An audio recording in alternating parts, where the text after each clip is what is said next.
Welcome friends. मैं अविनाश कुमार चंचल आप लोगों का इंटेलिजेंस एकेडमी में हार्दिक स्वागत करता हूं। तो आज से हम लोग डेली करंट अफेयर्स को कुछ आगे बढ़ाएंगे और बहुत इम्पॉर्टेंट क्वेश्चंस के सेगमेंट को मैंने यहाँ पर अरेंज किया है आप लोगों के लिए।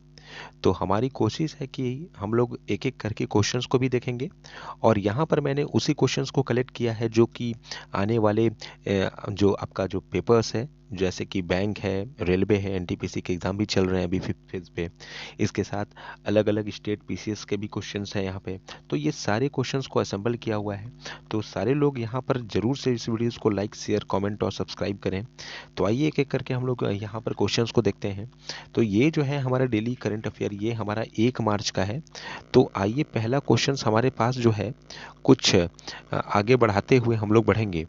तो देखिए पहला क्वेश्चन है कि इंडिया में जो बात की जाए तो नेशनल साइंस डे किस दिन मनाया जाता है। तो ये हर साल है। तो हर साल साइंस डे हम लोग कौन से दिन को सेलिब्रेट करते हैं भाई।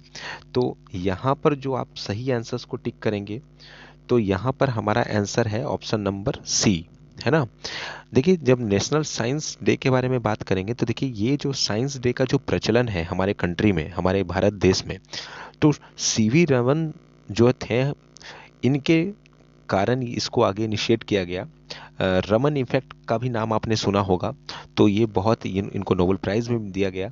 तो ये जो सीवी रमन है, ये हमारे देश के महान वैज्ञानिक जो थे, इनके नाम पर इस दिन को यहाँ पर एक इम्पॉर्टेंट नेशनल फ्रेम में एक साइंस डे के रूप में मनाया जाता है ना। तो इसके बाद अगले क्वेश्चंस में हम लोग आगे बढ़ते हैं। देखिए क्वेश्चन है कि Natalia Mikhailovna Vadianova, who has been appointed as the UN Population Fund Goodwill Ambassador, is a supermodel from which of the country?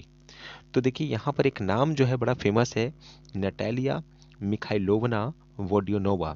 तो ये जो है बेसिकली ये एक सुपर मॉडल है और इनको हाल में ही UN population fund goodwill ambassador के लिए चुना गया है।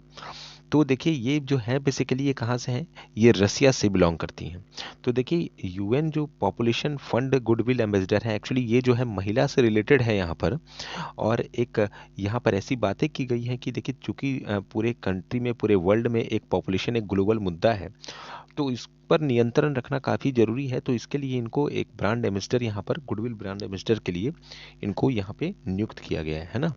आइए हम लोग अगले क्वेश्चन की तरफ मूव करते हैं। नेशनल साइंस डे, ठीक है। तो नेशनल साइंस डे जो है इसका मेन थीम क्या है भाई। तो इस नेशनल साइंस डे का जो थीम है वो है हमारा future of STI, that is the impact of education, skills and work. इसके साथ देखिए इस बार नेशनल साइंस डे पर यह भी फोकस किया गया है कि जितने भी यूथ हैं वो लोग साइंस के तरफ, वो लोग टेक्नोलॉजीज के तरफ काफ़ी ज़्यादा मूव करें, है ना। क्योंकि आने वाले समय में हमारा साइंस जो है एक बहुत ही बड़ा एक जिसे बोल सकते हैं कि ग्लोबल फॉर्म ऑफ डेवलपमेंट है। तो इस पर फोकस किया गया है हमारा इस बार का जो हमारा थीम है ना। इसके बाद अगले क्वेश्चंस में हम लोग चलेंगे। Which state government has announced a ban on हुक्का बार्स, ठीक है। हाल में ही अभी एक स्टेट है जिन्होंने हुक्का बार पे कुछ यहाँ पर बैन लगाया है। तो ये जो है इनका सही आंसर जो है ये है option number B, that is the Jharkhand. देखिए यहाँ पे क्या कंडीशन है कि अभी तक यहाँ पर जो हुक्का अगर कोई भी अगर बेचने पर अगर कोई पकड़े जाते हैं तो उन पर सरकार 1 लाख तक का जुर्माना लगा सकता है ना। और इसके साथ अगर कोई कोई भी लोग अगर इस हुक्के का अगर सेवन करते हैं तो उनको 1,000 तक का जुर्माना देना होगा। ये 1,000 पहले 200 था, लेकिन अब ये बढ़कर 1,000 हो गया है ना। इसके साथ यहाँ की गवर्नमेंट ने ये बोला भी है कि पब्लिक प्लेसेस पर आप हुक्का बार, टोबैकोज, आप यहाँ पर कोई भी नशीले पदार्थों का आप सेवन ना तो कोई करे और ना इसे बेची जाए, है ना। इसके बाद अगले क्वेश्चन में हम लोग बढ़ते हैं कि which country is the chair for the G20 finance minister and central bank governor, that is the FMCBG meeting of 2021।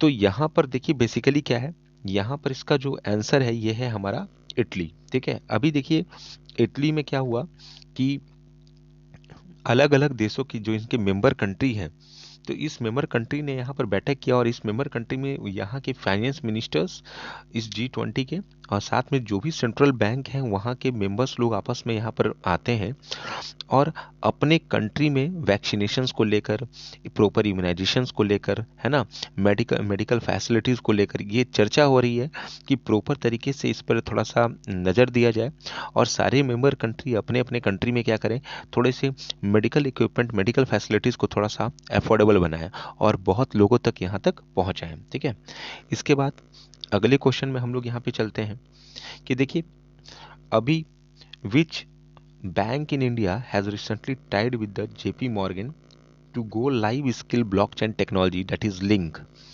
of the US based bank। देखिए लिंक एक यहाँ पर ब्लैंक एक ब्लॉकचेन टेक्नोलॉजीज है, तो अभी किस बैंक ने जेपी मॉर्गन के साथ टाई किया है, तो यहाँ पर इसका उत्तर है स्टेट बैंक ऑफ इंडिया, है ना।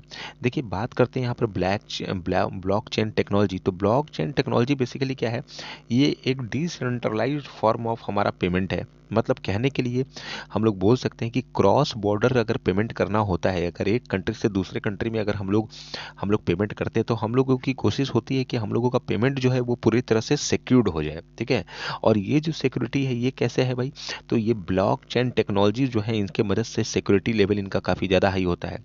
तो स्टेट बैंक इंडिया ने जेपी मॉर्गन के साथ अभी इस पर टाई अप किया है ना। इसके बाद आगे बढ़ते हैं। देखिए G20 21 जो अभी अभी सम्मेलन हुआ, ये अभी कौन सा संस्करण था भाई इसका, तो इसका जो था ये 16वां संस्करण था। ठीक है, और ये कहाँ पे हुआ, इटली में हुआ। इसके साथ कुछ यहाँ पर इंपॉर्टेंट चीज़ें ये हैं कि 2022 का इंडोनेशिया में प्रस्तावित है कि इंडोनेशिया में होना है इस इवेंट को। इसके बाद 2023 के बारे में बात करेंगे तो ये इंडिया है।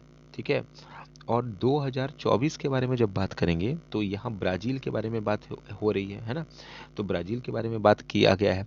तो 2021 में इटली में हुआ, 2022 में इंडोनेशिया में, 2023 में इंडिया में प्रस्तावित है और 2024 में ब्राज़ील में प्रस्तावित करने की बात की गई है G20 शिखर सम्मेलन को।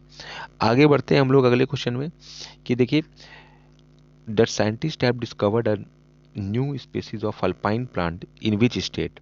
तो देखिए अरुणाचल प्रदेश में एक डिस्ट्रिक्ट है तवांग। ठीक है, तो इस तवांग जिले में क्या है कि यहाँ पर एक न्यू अल्पाइन प्लांट का एक वैरायटी यहाँ पर पाया गया है ना, साइंटिस्ट ने इस जगह पर पाया है। तो ये बहुत इंपॉर्टेंट है यहाँ पर, है ना। इसको सारे लोग ध्यान में रखेंगे। इसके बाद अगला क्वेश्चन क्या है कि which state has become the 4th state to include a women commando squad in police. तो देखिए कौन सा ऐसा स्टेट अभी बना है जो अपने कमांडो स्क्वाड में भाई एक वीमेन को यहाँ पे शरण दिया गया है, ऐसा ये चौथा राज्य है।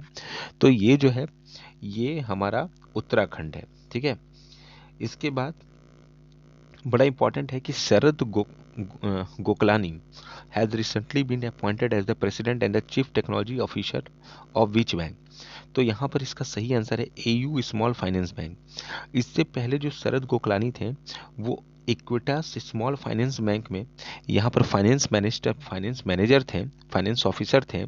लेकिन बाद में जब इन्होंने रिजाइन किया तो यहाँ पर फिर इन्होंने क्या ज्वाइन किया, एयू स्मॉल फाइनेंस बैंक, और यहाँ पर ये प्रेसिडेंट और चीफ टेक्नोलॉजी ऑफिसर के रूप में यहाँ पर इन्होंने ज्वाइन किया। तो धन्यवाद। आज के हम लोग 10 क्वेश्चंस को यहीं पर हम लोग करते हैं और फिर कल हम लोग क्वेश्चंस को, कल हमारा अगला सीरीज हम लोग लाएंगे और इसको आगे बढ़ाएंगे। तो आप लोग चूँकि आज से ये हमारा इस प्लेटफॉर्म पर हमने यहाँ पर बहुत क्वेश्चंस को कलेक्ट किया है। तो जिन लोगों ने इस प्लेटफॉर्म में आज पहली बार विजिट किया है, जिन्होंने आज तक यहाँ पर अभी तक सब्सक्राइब नहीं किया है, तो वो सारे लोग यहाँ पे सब्सक्राइब करें, लाइक शेयर कमेंट करें और इस वीडियो के नीचे अपना कमेंट जरूर करें कि आपको कैसा लगा, आपको ये सीरीज़ कैसा लगा, तो ज़रूर से बताएं, है ना। So take care of yourself, bye bye, and just like and share and subscribe.